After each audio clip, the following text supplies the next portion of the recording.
Oui, vas-y. Bonjour, donc quelques coups de cœur BD.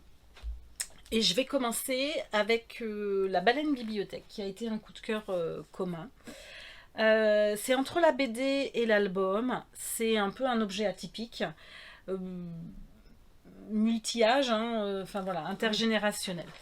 C'est Zidrou, dont on a parlé précédemment, qui a fait des beaux étés, enfin qui fait beaucoup de belles Plein de BD. choses bien. Plein de choses bien. Le graphisme est particulièrement joli. Donc c'est l'histoire d'une une baleine bibliothèque. On apprend à raconter des histoires comme on apprend à nager, pour ne pas se noyer.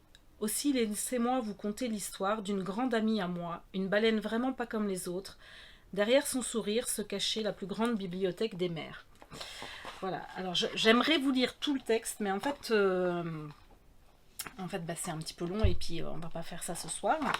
Mais, euh, mais c'est vraiment très très très beau. La mer, comme le cœur de l'homme, est remplie de secrets.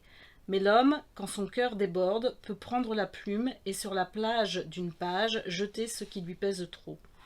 Voilà. Moi, je trouve ça, et tout le livre est comme ça, C'est hyper et poétique, c'est une c'est sorte de conte. voilà, et c'est vraiment c'est l'histoire d'un pêcheur qui va rencontrer une baleine et qui va lui donner accès à sa bibliothèque. Et c'est pas que ça, mais c'est vraiment très très très très beau. Voilà, c'est un très bel Et on objet. éprouve tous les Toutes les sentiments, émotions, de la voilà. joie, de la colère, de l'amour, de... On a envie de pleurer même des fois. Ah oui, oui. Voilà.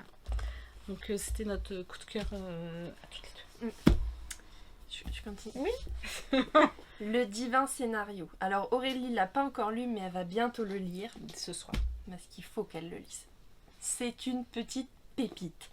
L'histoire, c'est l'ange Gabriel qui est envoyé par Dieu pour trouver Marie. Voilà, on connaît un peu tous cette histoire. Dieu lui dit, il n'y a pas de souci pour trouver Marie, c'est une femme qui lit, donc tu vas la trouver sans souci. Sauf que, alors, Gabriel, il a quand même un portable pour se géolocaliser, il a l'application Saint-Esprit qui fait apparaître une colombe quand il croise Marie.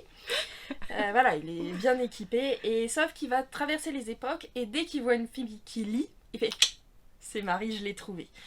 Bon, il va rencontrer Sherazade, il va rencontrer Guenièvre, il va rencontrer Marilyn Monroe, Emma Bovary, voilà. Il y a plein de références cinématographiques, artistiques, musicales, littéraires, enfin c'est tordant à souhait, moi j'ai beaucoup rigolé. Gabriel, Gabi pour les intimes, il aime beaucoup les femmes et en général ça se finit toujours bien avec toutes les femmes qu'il rencontre. Et voilà, le graphisme, c'est celui qui avait fait Le Dieu Vagabond. Donc c'est un graphisme très, très particulier, très, très détaillé, très original. Voilà, même dans le langage, il y a tout. C'est... Voilà, il rencontre même un djinn sur son tapis volant qui s'appelle EasyJet. Et moi, c'est rien que ça m'a fait rire. Allez, on finit là-dessus pour cette vidéo.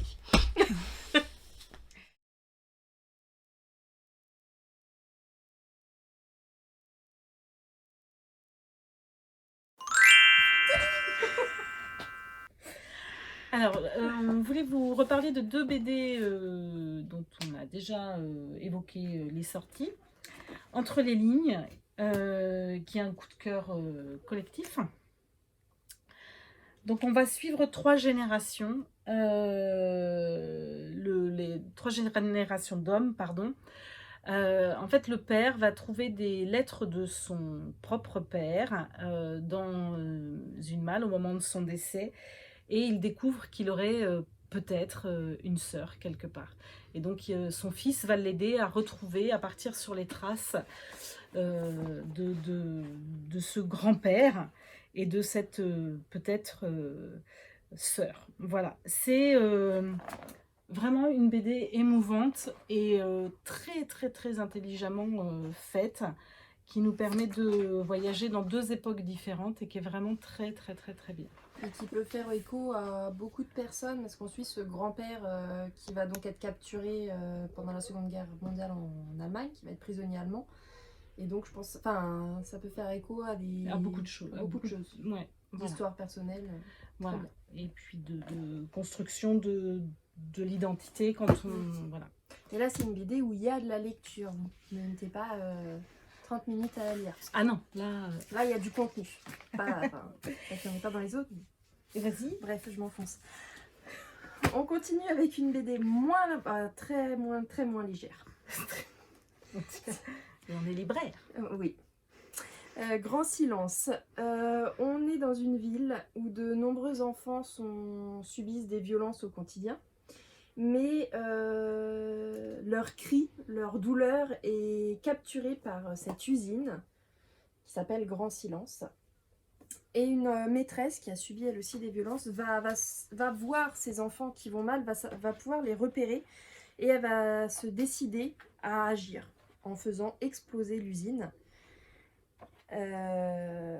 C'est une BD très touchante, enfin dure, mais les dessins sont pas violents, enfin ils sont très explicites. Et puis on voit la complexité quand l'usine explose, en fait tous les cris ressortent, les victimes se teintent en bleu et les coupables, les bourreaux se transforment en rouge, sauf qu'au fur et à mesure on se rend compte que certains bourreaux sont aussi des victimes. Et c'est sur comment on gère ces situations-là, comment on met fin au silence et qu'on donne droit à la parole et comment on aide autant les victimes que les bourreaux. Voilà, c'est très très beau. Voilà, pas joyeux, mais c'est une BD, je pense, qui est nécessaire de lire.